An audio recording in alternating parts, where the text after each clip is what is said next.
Imagine earning a promotion or receiving a significant raise.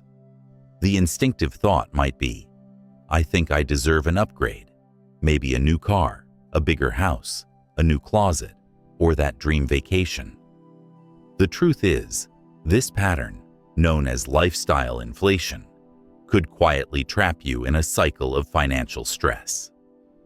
The ancient Stoics knew better. They taught us the profound value of simplicity, moderation, and living below our means.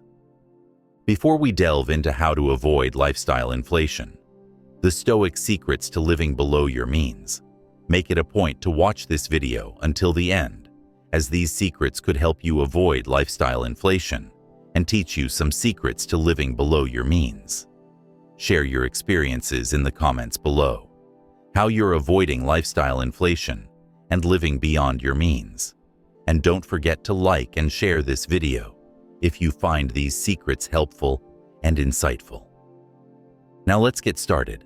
Lifestyle inflation happens when increased income leads to increased spending, often on luxuries that were once considered unnecessary. Lifestyle inflation, or lifestyle creep, is when your spending rises to keep pace with an increase in pay. Instead of having extra money to put towards savings, you find yourself spending it instead. Though you've earned more money, it doesn't feel like more money because you've spent it. This phenomenon often prevents people from achieving true financial independence, keeping them perpetually dependent on their next paycheck. Living from paycheck to paycheck is essentially living from hand to mouth, a situation where you spend nearly all your income on basic necessities, leaving little to no money for savings or unexpected expenses, meaning you are barely able to afford your basic needs with each paycheck you receive. The Stoics, particularly Seneca, taught that wealth should not lead to excess, but to freedom. He said, "It is not the man who has too little, but the man who craves more, that is poor." This philosophy is a powerful antidote to lifestyle inflation. The Stoic philosophy of moderation. Stoicism emphasizes contentment with what you already have. Marcus Aurelius wrote, "Very little is needed to make a happy life. By appreciating what is essential and cutting out what is superfluous, we can avoid the trap of endless consumption." In today's world, minimalism mirrors these Stoic ideals. People like Joshua Fields Milburn and Ryan Nicodemus, creators of the Minimalists, embody this approach by focusing on what truly adds value to your life, rather than accumulating possessions for status. At first glance, people might think the point of minimalism is only to get rid of material possessions, eliminating, jettisoning, extracting, detaching, decluttering, paring down, letting go. But that's a mistake. Truly, removing the excess is an important part of the recipe, but it's just one ingredient.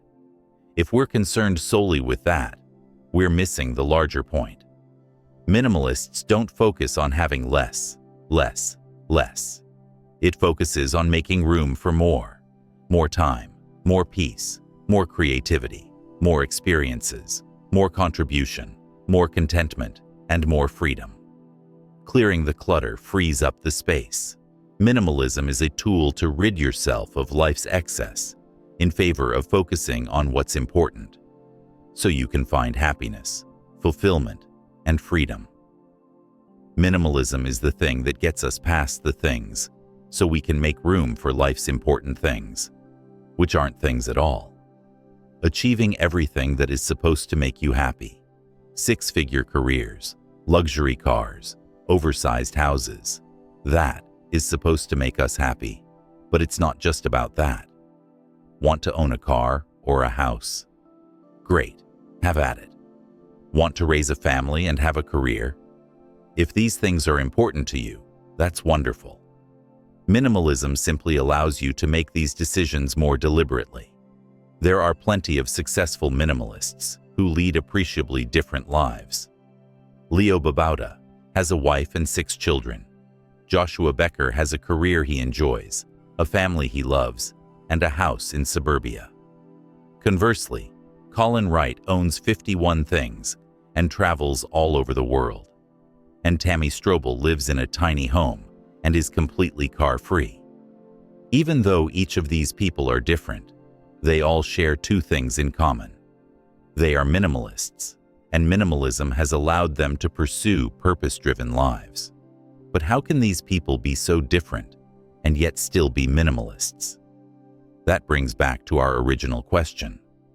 What is minimalism?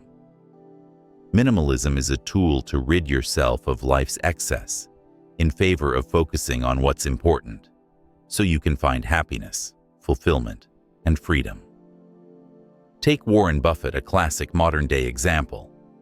Despite being one of the richest individuals in the world, Buffett still lives in the same house he purchased in 1958 for $31,500. His frugal lifestyle exemplifies Stoic wisdom. Wealth doesn't demand luxury, it grants freedom. There's a side to Buffett that often leaves onlookers intrigued and somewhat baffled. This is a man who could afford virtually any luxury imaginable. A man who could easily buy a private island or an NBA team just for fun. A man whose daily McDonald's breakfast never exceeds $3.17. Swingingly lives a lifestyle that can only be described as remarkably frugal and prefers a more humble existence. Buffett's ability to resist lifestyle inflation has allowed him to focus on long-term investments and philanthropy rather than fleeting comforts. Frugality is not just about penny pinching. It's a mindset, a financial discipline that can serve as a sturdy foundation for wealth building. If you're imagining frugality as a stern librarian shushing you for spending a dime, let's adjust that picture. In essence, frugality is about adopting a lifestyle that emphasizes minimalism, simplicity, and prudence in spending. It's about stretching your dollar to its maximum potential and getting the best value out of every penny spent. Frugality isn't about denying yourself pleasures. It's about making mindful, conscious decisions about where your money goes, ensuring it brings the most value and joy. Today, Warren Buffett's Berkshire Hathaway is a $1 trillion market capitalization, the first non-technology company in the US to score the coveted milestone. It's all about being frugal and put your money where your mouth is. So, how can you apply Stoic principles to avoid lifestyle inflation? Here are 4 practical strategies. Number 1. Practice negative visualization. Imagine losing your current luxuries. This Stoic exercise, called negative visualization, helps you appreciate what you already have and reduces the desire for more. Try ponder over these questions. What if I lost my job? What if my home burned down? What if my spouse, my parent, my child were taken? Uncomfortable as these thoughts may be, sitting with them enables us to reset our expectation baseline. Instead of focusing on more, negative visualization challenges you to reimagine what's special about your life right now. Number 2. Delay gratification. Seneca said, "No man is free who is not master of himself." When tempted to upgrade your lifestyle, wait. Use this time to assess whether the expense aligns with your long-term goals. The concept of delayed gratification, self-control, and self-regulation is the ability to delay an impulse for an immediate reward to receive a more favorable reward at a later time. Studies have shown that the ability to delay reward is present in highly successful people. Saving for your dream home? Trying to fit into those skinny jeans? Want a lasting, loving relationship? Knowing how to delay pleasure in an effort to serve a more important and gratifying goal makes all the difference in achieving that goal. The ability to self-regulate will directly impact the outcomes of all of those future plans. Delayed gratification is a muscle we can all grow to serve our future selves. Number 3. Live below your means. Treat each raise or bonus as an opportunity to save or invest, not spend. Seneca advised, set aside a certain number of days during which you shall be content with the scantiest and cheapest fare, with coarse and rough dress. While modern day renders Seneca's advice as too extreme, the idea is clear. Practice moderation. If you live below your means, you get by on less money than you earn every month. For example, if your household income is $70,000, but you make ends meet by spending $5,000 less than that amount, you are left with money to save or invest for important goals. For example, you want to buy a car or a house. You could use the 125% rule for your house, home improvement, and vehicle purchases. Mortgage rates are near record high, which means that you can't afford to buy a house easily than before. The cost of home ownership goes well beyond the mortgage payment. You have to fix anything that goes wrong, and maintaining a home can get expensive. Some of the expenses are monthly, while others are lump sum payments. Combine that with the fact that banks are wrong in how much house you can afford. If you borrow what they say you can, you could end up house poor once home maintenance comes into play. When it comes to buying a house or a car, the 125% rule is key. Pull out the calculator on your phone, punch in the projected mortgage payment, and multiply it by 1.25, 125%. Can you afford that payment without flinching, or is it a stretch? Do the same with the down payment. Take the amount you are planning to save for a down payment and multiply it by 1.25. Why do this too? Moving into a new house means new furniture or redecorating, right? That costs money too, so you'll need to have extra cash on hand in order to do the work you want without going further into debt. Home improvement projects often go over budget too, so bake in an extra 25% to see if you can afford it. You can apply the same principle when buying a car too, because auto maintenance will need to be done as well. Living beneath your means is easier said than done. People often find themselves spending too much money on a car or being house poor. But ultimately, you only need to do two things if you want to live below your means. Keep major purchases reasonable and track how often you spend money each month. Number 4. Invest in experiences, not things. Focus on meaningful experiences over material possessions. Research shows that experiences create lasting happiness, while material goods often fade in value. Choosing to spend money on a weekend hiking trip with friends in the mountains rather than buying a very expensive designer handbag, as the hiking trip will create lasting memories and a sense of connection with others, while the handbag will eventually lose its novelty and only serve as a material possession. Taking a cooking class instead of buying a new set of expensive kitchen knives when you don't actually need it. Attending a concert or live show rather than buying a new TV when you don't actually need it, but because it's on sale. Memories are the dividend payment of experiences. The memories you receive from experiences add to your memory bank. And just like index funds, their benefits compound over time. Even a bad experience might turn into a good story over time. Ever have an epically horrible adventure with a friend? Maybe your car broke down, or you missed a flight, and both had to sleep in the airport. As awful as it might have been at the time, for the rest of your lives, you'll get to laugh and reminisce about those memorable experiences.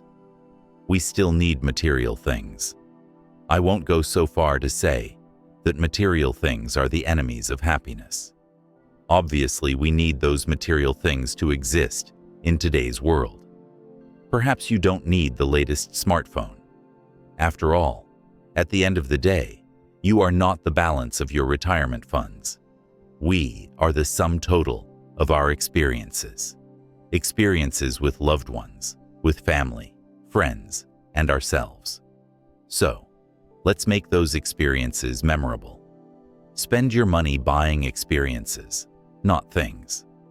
Keanu Reeves is another modern-day example.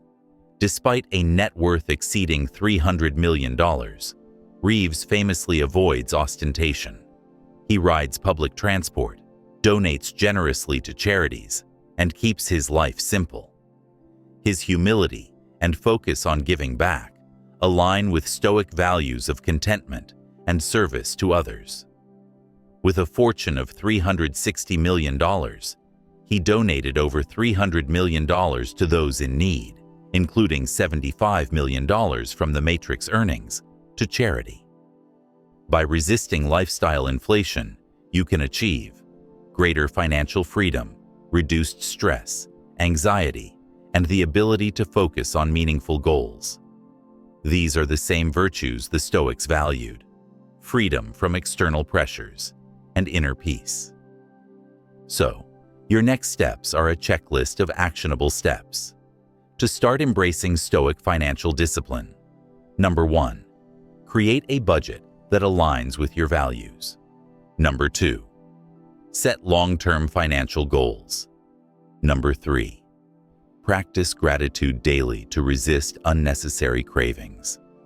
Number 4. Celebrate small wins on your journey to financial freedom. Now, let's wrap up. Avoiding lifestyle inflation isn't just about saving money. It's about reclaiming your freedom and focusing on what truly matters.